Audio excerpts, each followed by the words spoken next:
No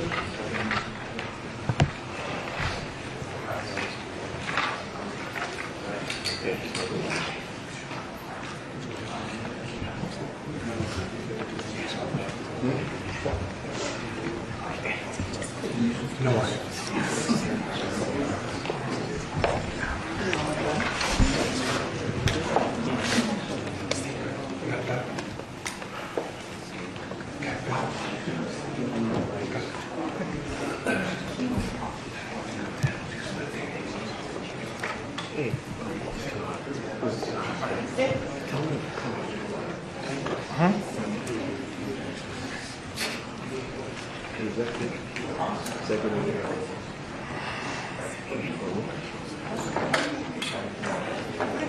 Everybody?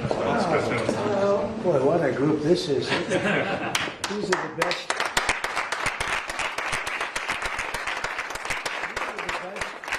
In the whole world. The best in the whole world. IBM, the whole group, huh? What a wonderful culture and what a wonderful group of people. Thank you very much for coming. It's really nice. Thank you. Come on, I'll slide over here someday.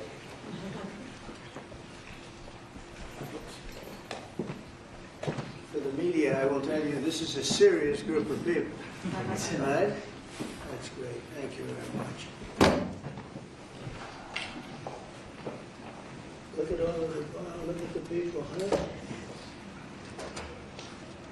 So seriously, the biggest business people anywhere in the world, so I think it's a great tribute. Whatever they're teaching you well, right?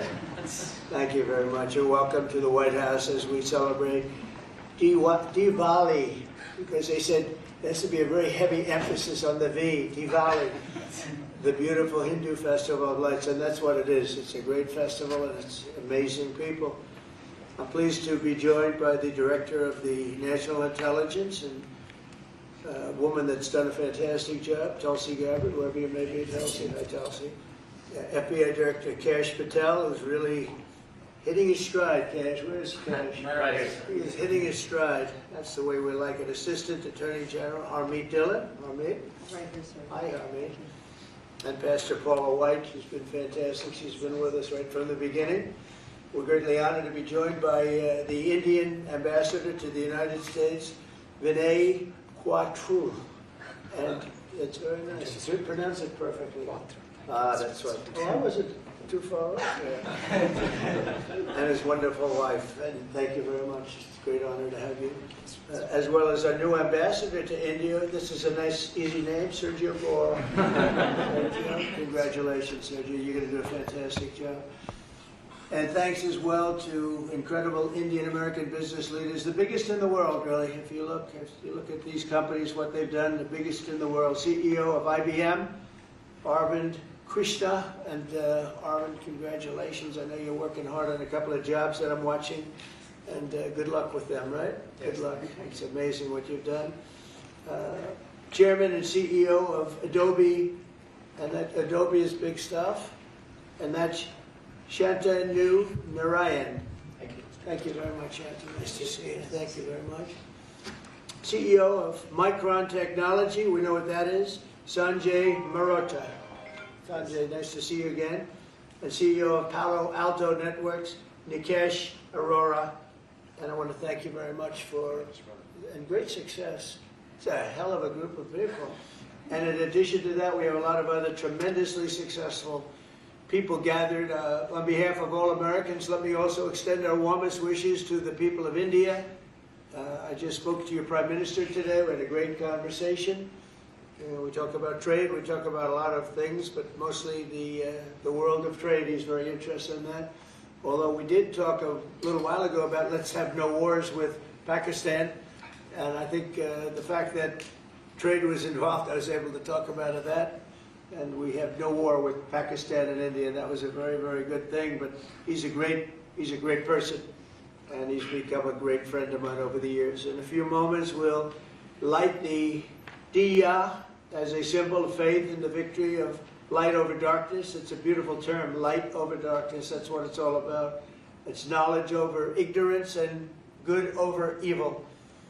During Diwali, revelers recall ancient stories of enemies defeated, obstacles removed, and captives freed. The glow of the Diya flame reminds us to seek the path of wisdom and to work with diligence and to always give thanks for our many blessings. And we do have many blessings. Everybody in this room has many blessings. And even the, I will say, I'm not going to use the word fake news. I refuse to use it. The media has some good blessings. One of the blessings is that you didn't have to stand in the mud outside anymore. You know, you now have a beautiful stone surface, the identical color of the White House. For years they had to stand when we had press conference in the mud because it was grass, and I decided to take care of that, so I think they appreciate it. As we look back in the past year and really look up to the next number of years and hopefully decades and centuries, we've got much to be thankful for. And think of it, a year ago we were a dead country. This country was a dead country, and now we're the hottest country anywhere in the world. These guys can testify to that because I know this. I watch their stock prices, and they're like rocket ships, right? Do they ever stop? Let's keep it that way. Right? Let's not talk about it, right? Let's just keep it that way. It's amazing. We have more than $17 trillion. They're part of the reason. More than $17 trillion of investment pouring into the United States. It's going to be, I believe, over $20 trillion by the time the year's up. And as an example, the last administration had less than $1 trillion in a period of their 4-year period. They had less than $1 trillion. We're going to have 20 trillion. We have over 17 trillion already. That's investment coming in. And I think it's largely for two reasons. We had a good election on November 5th, but maybe more importantly, of course, it wouldn't happen if that election result didn't happen. I think much more importantly, we have tariffs that you build in the United States, you don't have a tariff to pay. You build outside and you have to pay a tariff. And we're taking in money at a level that no other country has ever seen. There's never been a country, I don't think, fellas, you agree with that? There's never been a country with an investment in less than a year, and actually to be exact, less than 9 months, of $17 trillion, right? And I know you're all participating, aren't you, huh? So that's really good stuff. The economy is roaring, the incomes are rising, and small business confidence is at the highest level in over a decade. So the confidence levels, which means something. They think over the last 10 years, I don't think they go beyond that. We have the highest level of confidence in our economy.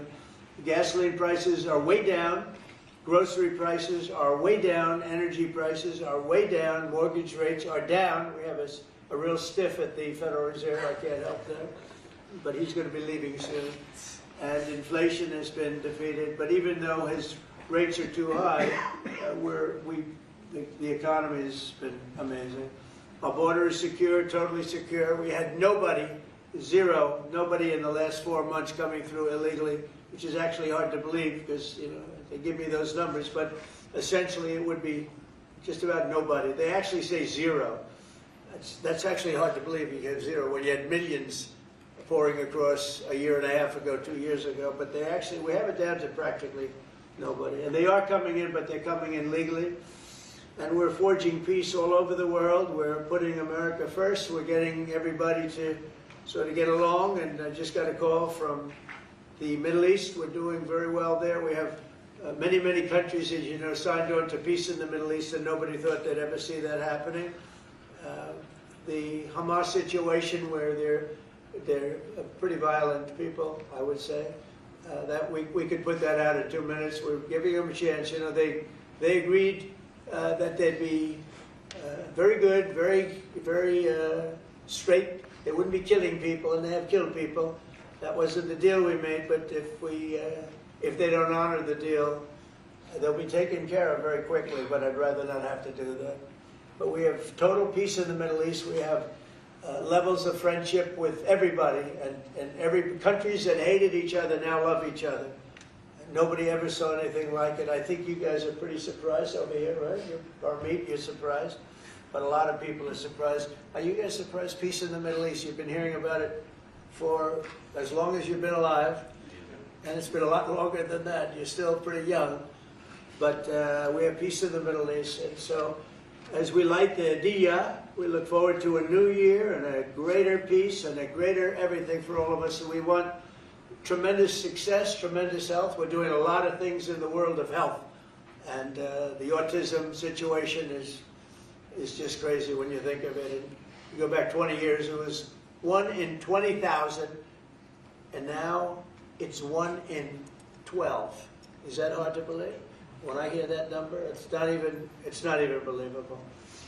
And we think we're onto it. Bobby is doing a great job, and Dr. Oz, all of them, they're really working hard. Nobody's ever seen anything like that. And it's been a very important factor for me. I just say you got to focus on that. We think we have a lot of the answers. We've announced a lot of the answers, actually. But we're looking at many things. We've made tremendous progress. And maybe the thing we've done the best on is prices for our drugs. We have favored nations now, where other nations, as you know, were paying a small fraction of what we were paying. And this was, for many, many years, this was happening. This was set up 30 years ago, where we were paying 10 times more, 12 times more, 5 times more, always tremendous numbers more. And I said, we're not doing that anymore. And the drug companies have agreed, and the countries have agreed. Now, if I didn't have tariffs, I wouldn't have been able to get it. I said, well, if you don't agree, we're going to charge you tariffs for more than the equivalent amount. And amazingly, everybody agreed. So our drug prices are going to be coming down 100%, 200%, 300, 400, 500% in some cases. A bill that cost $10 in London would cost $120 in, think of it, $120 in New York, or any place in this country. A drug that cost $86 in Berlin cost $1,300 in New York and throughout the United States. So we're not doing that anymore. So we're just not doing it anymore. So I just want to, and I think that's going to be huge for our anything, Medicaid, Medicare, Social Security, anything having to do with health, because the drug prices are going to be coming down. And I tell the story, my last administration, my 4th year, I was so honored because I brought drug prices down. The first time in 28 years, prices were brought down by a certain amount. I'll tell you what the amount was in a second, but by a certain amount. And so at the beginning of the year to the end of the year, I actually brought them down. First time in 28 years that happened. And the number was 1/8 of 1%. That's all I say. But I was proud because first time it ever happened. And now I'm bringing prices down 600%, 700%, 900%, 200%. So I can't believe I actually had a news conference to celebrate 1/8 and 1/4 of 1%. But that was, you learned, right? You learned. So we're doing, and you guys know more about favored nations than anybody. So we're going favored nations, we're demanding it, and we've got it. And as you know, we had Pfizer, we had the big companies, they're all agreed or close to agreeing, but the countries have agreed to it. Actually, the countries would be generally more difficult. If we didn't have the power of tariffs, they wouldn't have agreed. They would have said, nope, you got to pay 10 times more than we're paying. We were paying 10 and 12 times more than other countries for the exact same pill made in the exact same lab or factory. So it's an amazing thing. I think it's an absolute game changer. Nobody's ever even heard of a thing like that. And you'll see the results over the next year, year and a half, and I think it's great. So I'd like to ask a person who's really been fantastic. We'll ask a few of the people to say a few words. You're on international television, so don't get nervous. Cash, would you say a few words, please? You've done a fantastic job. Well, thank you, Mr. President. It's an honor to be a first-generation Indian American whose parents lawfully immigrated to this country. And under your leadership, so many more millions of Americans are living that dream. And to celebrate it here in the Oval Office on Diwali, which you said, rightfully so, is a triumph of good over evil. It's just an incredible honor. It's incredibly humbling. Indian Americans around the world and Indians around the world are thrilled that you are such a profound leader in sharing this diversity with the world, and we can't thank you enough, and happy Diwali. Great. Well, thank you, and congratulations on everything. And how about a great company, IBM? He's taken this company from, it was a little troubled, as I remember, a few years ago, like 10 years ago, to being one of the hottest companies anywhere in the world. Arvind, could you say a few words? Thank you, Mr. President. In the spirit of Diwali, we should also acknowledge all that the President and the administration is doing to really boost technology, innovation, and that leading to economic growth. I want to point out, people forget often how much public and private partnerships in the United States have mattered to boost technology. You look at semiconductors, you look at space, you look at the internet, mobile, and hopefully quantum down the road.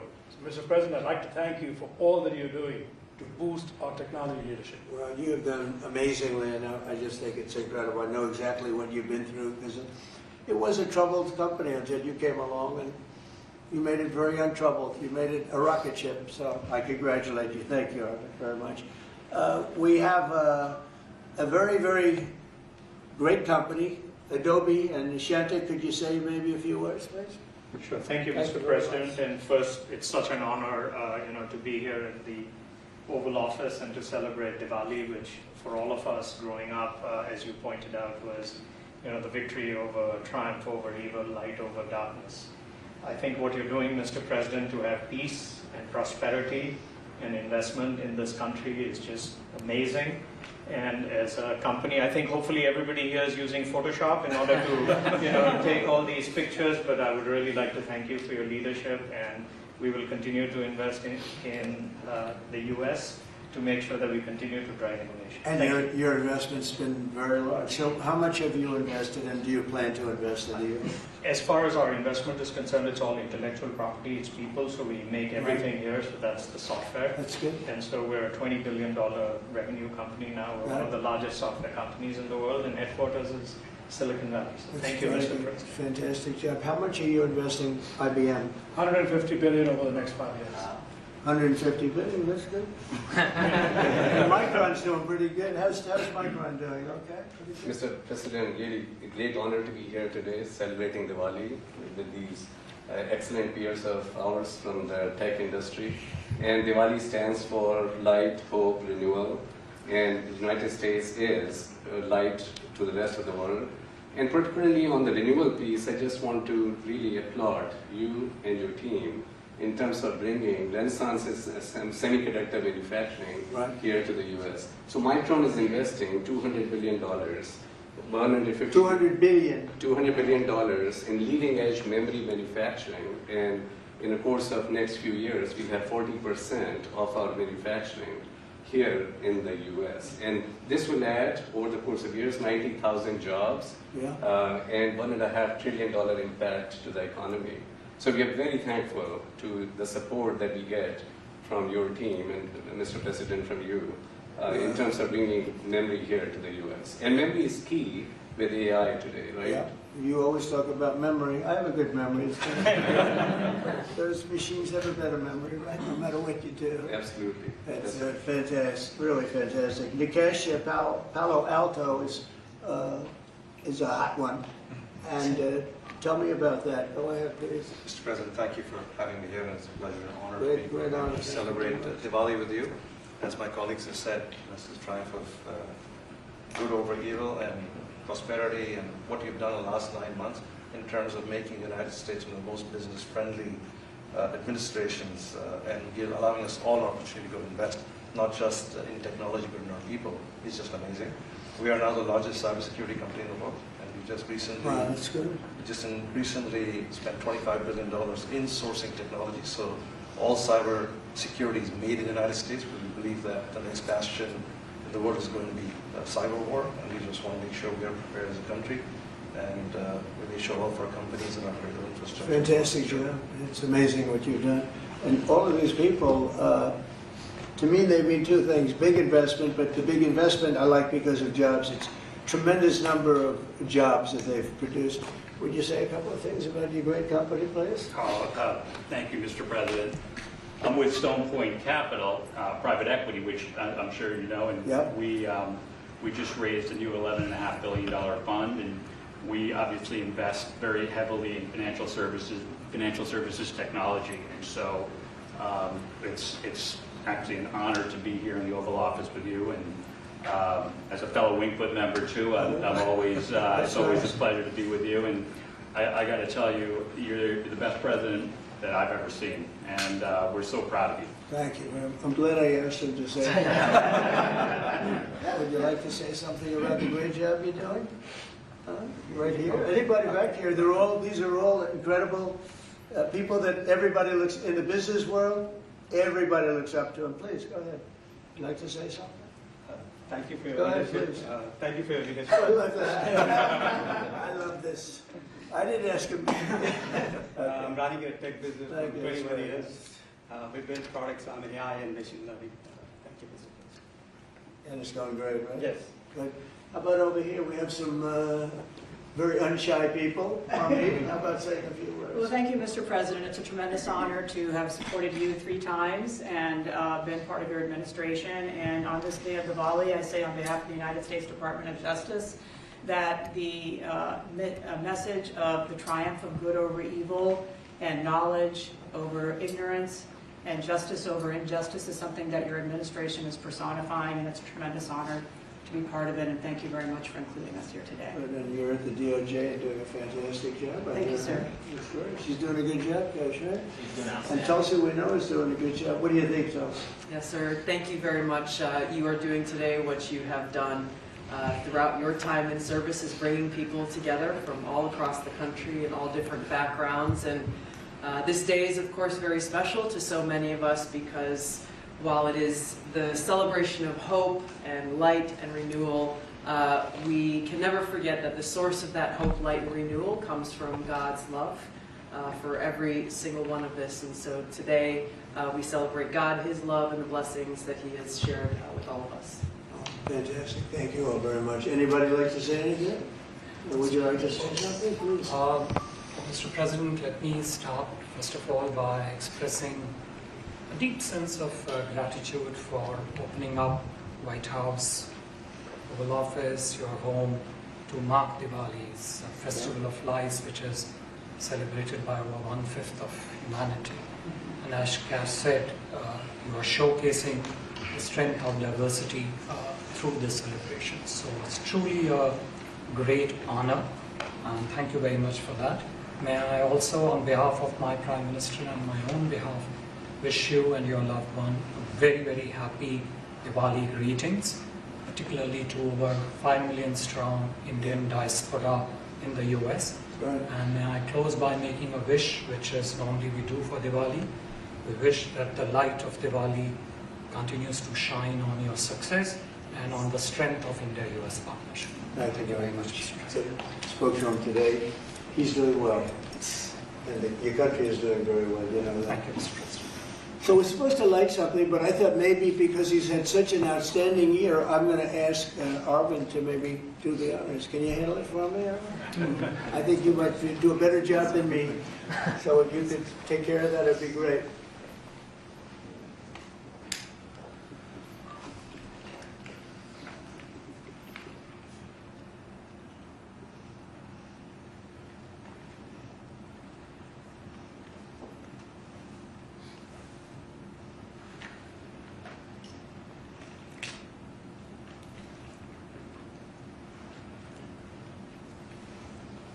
He's done a good job.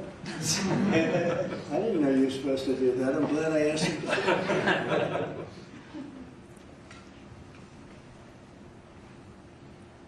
Would you like to come to like? Yeah, if you want.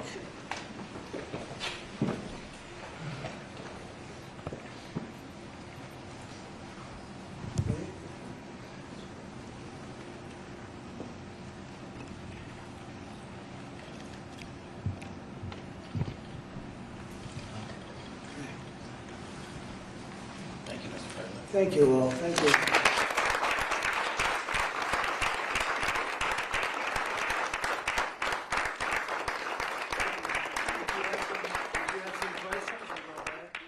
Mr. President, the meeting with Vladimir Putin is canceled or put on hold. Do you know what happened there, and does that affect your decision whether or not to send tomahawks to Ukraine? No, I don't want to have a wasted meeting. I don't want to have a waste of time, so I'll see what happens. But we did all of these great deals, great peace deals. They're all peace deals and agreements, solid agreements, every one of them. But this one, and I said, go to the line of battle, the battlefield lines, and you pull back and you go home, and everybody take some time off, because you got two countries that are killing each other. You got two countries that are losing 5,000 to 7,000 soldiers a week. So we'll see what happens. It's, we haven't made a determination. Mr. President, are you asking the Justice Department to look into the federal investigations into you and look for compensation, and how much are you asking for? Who's asking for what? Are you asking the Justice Department to pay you compensation Whose for compensation? your federal investigations into you? Are you asking them to pay compensation, and how much? Into me? I don't get any compensation. I do it for nothing. I gave up my salary. Into me? No, it's going to be the Justice Department. Are you asking them to pay you compensation for the federal investigations that happened to you? And how much are you asking well, for? I guess they probably owe me a lot of money for that. Probably, yeah, that's true. That's very interesting. No, I get no salary. I gave up my salary. It's a good salary. Not as much as these guys make, but that's okay. It's a lot of money. And I don't, as you know, I didn't take it in the first 4 years. I'm not taking it in these 4 years either. But as far as all of the litigation and everything that's going about, yeah, they probably owe me a lot of money. But if I get money from our country, I'll do something nice with it, like give it to charity or give it to the White House while we restore the White House. And we're doing a great job in the White House. As you know, the ballroom is under construction. It's going to be, they've been trying to get it for 150 years, and it's really, I think it's going to be fantastic. But we'll see what happens. I mean, we have numerous cases having to do with the fraud of the election, the 2020 election, and because of everything that we found out, I guess they owe me a lot of money. But I'm not looking for money. I'm looking for really. I think it's got to be handled in a proper way. If it's not handled in a proper way, we don't want it to happen again. We can never let what happened in the 2020 election happen again. We just can't let that happen. And so the way we go, I know Keisha's working on it. Everybody's working on it, and certainly Tulsi's working on it.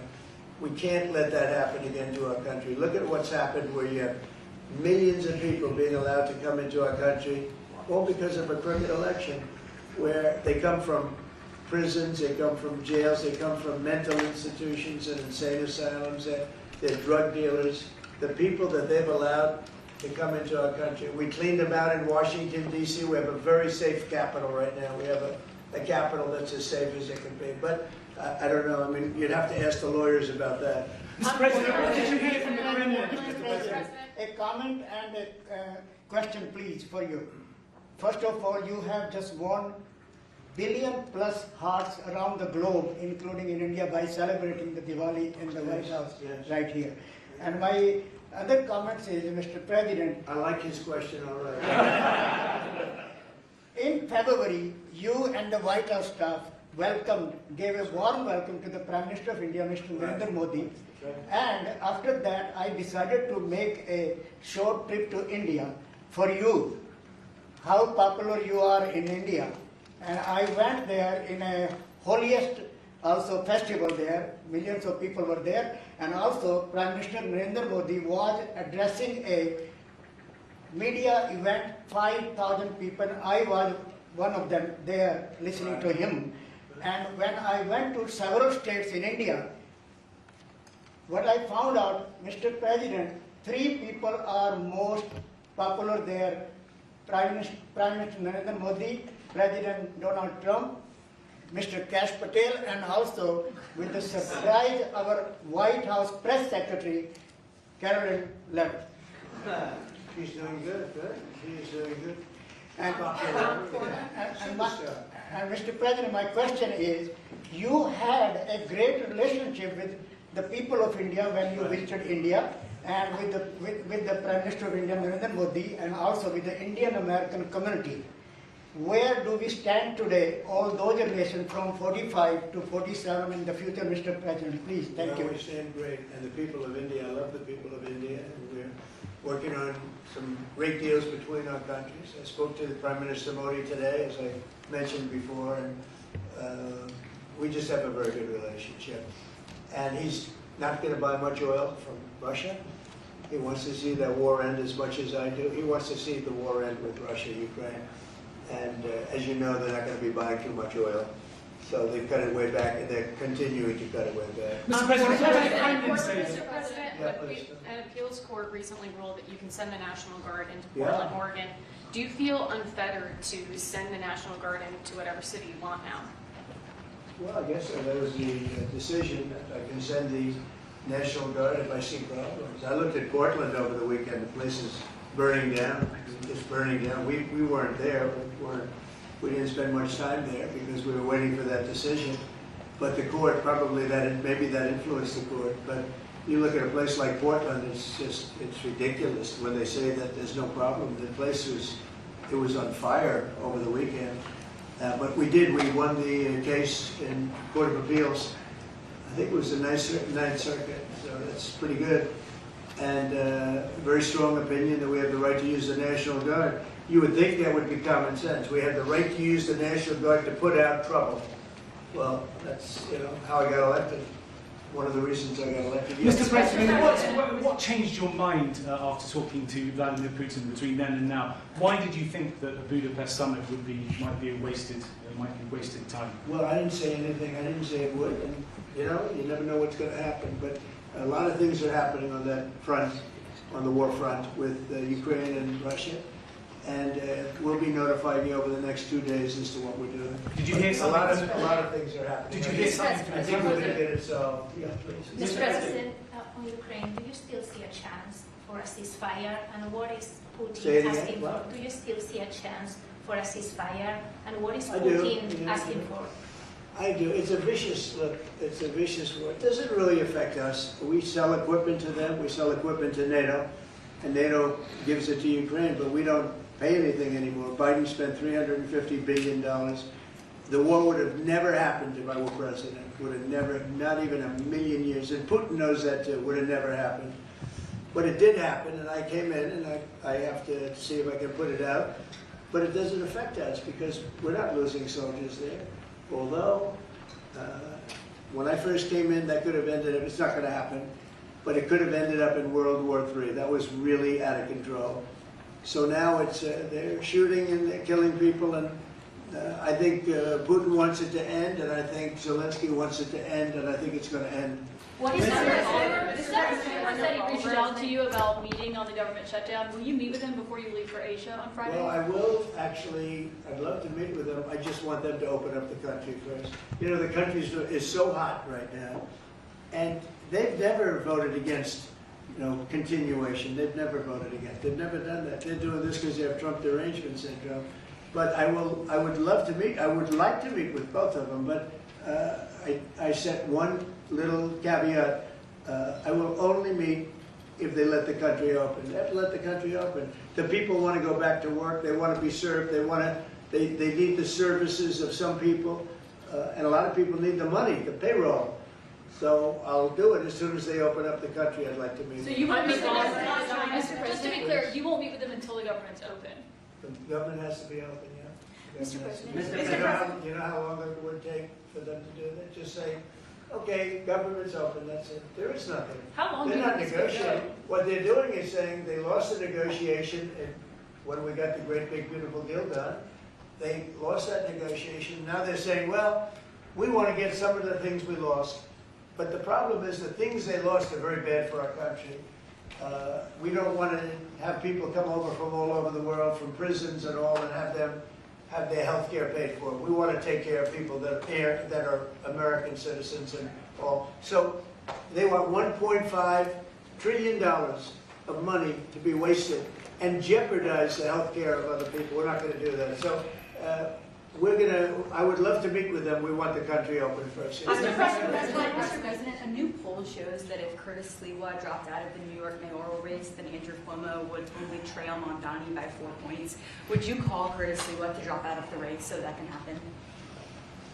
Well, I looked at the polls, and looks like we're going to have a communist as the mayor of New York. It'll be very interesting. But here's the good news. He's got to go through the White House. Everything goes through the White House, at least this White House it does. And we'll have to see what happens. But if he dropped out, he's not going to win. And not looking too good for Cuomo either. But maybe, I don't know, if he dropped out, maybe Cuomo would have a little bit of a chance, but not much. Because it looks like the lead is it's not a great league, but it's big enough that he should be able to win. So, you know, I don't know that I want to get involved. It's really a question of, would I rather have a Democrat or a communist? And I would rather have a Democrat than a communist. Will you meet with Mamdani if he wins? Yeah, I'll speak to him. Mr. President, Mr. President. I love New York. I've always loved New York. I just can't believe a thing like this is happening. I left New York, and we had a mayor, de Blasio, who was a disaster. But when I left, it was sort of before he could really take hold. And boy, New York was a hot city, and now it's sad to see what's happening, frankly. And with the communists in charge, look, you just go back 1,000 years. I mean, it's been done many times, 1,000 years. It's never worked once, so it's not going to work now either. On your ballroom, Mr. President, you're building your ballroom right now. They're also building the Obama Presidential Library. I'm wondering if you've seen. Have you seen pictures of the architecture, and what do you think of it? It's not too pretty. No, but it's closed. It's stopped. They ran out of money. And he's building a library / museum. You know, you call it some museum, and usually they call it both. They call it library and museum. That's the official name. And they're stuck. And he wanted only women and DEI to build it. Well, that's what they got. And the construction workers are standing out there and saying, we want to be able to build it. You know, you have I built a great building in Chicago, as you know, a big, beautiful building, one of the tallest buildings in the country. And we got it built very quickly, very well. And we use the construction workers of Chicago. They're great workers. They're great construction people. And I suggested he get them involved. But they're hundreds of millions of dollars over budget. And I think it stopped. I'm reading these terrible stories. But that's the way our country was run under President Obama, too. Nobody knew it. Mr. President. Thank you, Mr. President. Russia remains China's top crude oil supplier in September. Are you considering tariffs on China? Well, I mean, you read the same papers as I do, but I don't have to read the papers because I'm the one. Right now, as of November 1st, China will have about 155% tariff put on it. And I don't think it's sustainable for them, so I want to be nice to China. But China's been very rough with us over the years because we had presidents that weren't smart from a business standpoint. Some were good politicians, some weren't even good politicians, but they allowed China to take advantage of us and every other country to take advantage of us. If you see, I made a deal with the European Union. I made a deal with Japan, with South Korea. I made a lot of these deals that are great deals, and I was able to do it. It's really national security. I was able to do it because of tariffs. And we're getting hundreds of billions, even trillions of dollars paid into the United States. We're a very rich country again. We'll start paying off debt. We'll do a lot of things. We'll probably make a distribution out of some of the tariff money. I think we're going to make a distribution over the next fairly short period of time to people because we took in so much money from the tariffs. Just European Union, $650 billion. Japan, $550 billion. South Korea, $350 billion. That's even a lot of money for you guys, right? That's not bad, right? But no, we're taking in a lot of money, and it keeps people like this here, because that's why they're coming in. I mean, you would be, I mean, I'm not going to speak for you, but generally they won't be coming in if it weren't for tariffs. They come in here, and they don't have to pay any tariff. If they do it outside, they pay a lot of money, a lot of tariffs. The money comes to us. And in order not to pay the tariff, they come and they build here. That's why we have more plants under construction than we've ever had in the history of our country. And you wouldn't think it's complicated, but you would have thought somebody would have done this a long time ago, sitting in this beautiful seat behind what's called the Resolute desk. You know that, right? This is very famous. This is even more famous than any of your desks. But your desks are very good. I just follow up on her question to you, because the New York Times is reporting that your legal team is seeking $230 million from your own Justice Department now in response to the investigations into you. Is that something you want your legal team to do? I don't know what the numbers are. I don't even talk to them about it. All I know is that they would owe me a lot of money, but I'm not looking for money. I'd give it to charity or something. I would give it to charity, any money. But look, what they did, they rigged the election. And as you know, we had, in one case, 60 Minutes had to pay us a lot of money. George Slavadopoulos had to pay us a lot of money, and they already paid. They paid me a lot of money because what they did was wrong. And when somebody does what's wrong, now with the country, it's interesting because I'm the one that makes the decision, right? And that decision would have to go across my desk. And it's awfully strange to make a decision where I'm paying myself. In other words, did you ever have one of those cases where you have to decide how much you're paying yourself in damages? But I was damaged very greatly, and any money that I would get, I would give to charity. Thank you, Mr. President. Is the Democrat Party now more Zohran Mamdani's party than it is even Leader Schumer's or Leader Probably Jeffries? is, yeah. Look, maybe he'll run for president in 4 years. You have a communist president. That would be interesting, right? I don't see it happening. I've always said you will never see, and I always talk about socialism. You will never see a socialist so-and-so. And I was right. I say in the speeches, we will not have socialism in our country. And I was right. Communism, yes, but socialism. In other words, they skipped socialism and they went down to communism. No, he's a communist, and he's going to be maybe the mayor of New York. I don't know, maybe, polls are wrong, but these polls seem to be pretty consistent. But he would be, I would say he would be the leader of the party. It's not Schumer. Schumer's shot. He's shot. This poor guy, I feel sorry for him. I've known him for a long time, but I think he's mentally gone. He's been beat up by young, radical lunatics. And I think Chuck Schumer is, he's gonzo. I really do. I think he's probably not going to run. It shows that he's losing in every poll. Now, this is hard. He wants to meet with me. It's sort of hard to meet with a guy after I make a statement like that, but I'm just giving you the facts. I think Chuck is probably finished. I know some people, Democrats, that would be good. Some good politicians and some, reasonable people. But I understand that they would not have a chance of, getting even the concept of holding the torch. They're not going to get it. But they have some people that I really believe they're low IQ people. They're stupid people. And they seem to be leading the party. So we'll see what happens. Look, the Republicans are strong. We have great leadership. We're very strong in every way. And we're going to keep it that way. But we are really a strong party. Our party's grown magnificently. We've gotten away. Look at all the union votes I got. Nobody thought that was ever possible. Look at the election where I won I won everything. I won all 7 swing states. If you win 3 or 4 swing states, you're doing great. I won all 7 by a lot. And I think the best thing when you look at districts, 2,700 versus 525. That's big. That's why the map shows all red. So we won in a tremendous landslide, and that's because people like our policy. I guess they like me, but they like my policies. Strong borders, good education, low taxes. In the great, big, beautiful bill, we got the biggest tax cut in history. Not only no tax on tips, no tax on Social Security, no tax on overtime, but we got the biggest tax cut in the history of our country in the bill that we just approved. And I think people see that and they like it, and that's why we're doing well, but they are not. They do not have leadership. Thank you very much, everybody. Thank you guys. Thank you very much. Thank you guys. Let's wrap up. Thank you. Thank you. Please close down. Thank you. Go at the back here. Thank you, Peter. Thank you, guys. Thank you.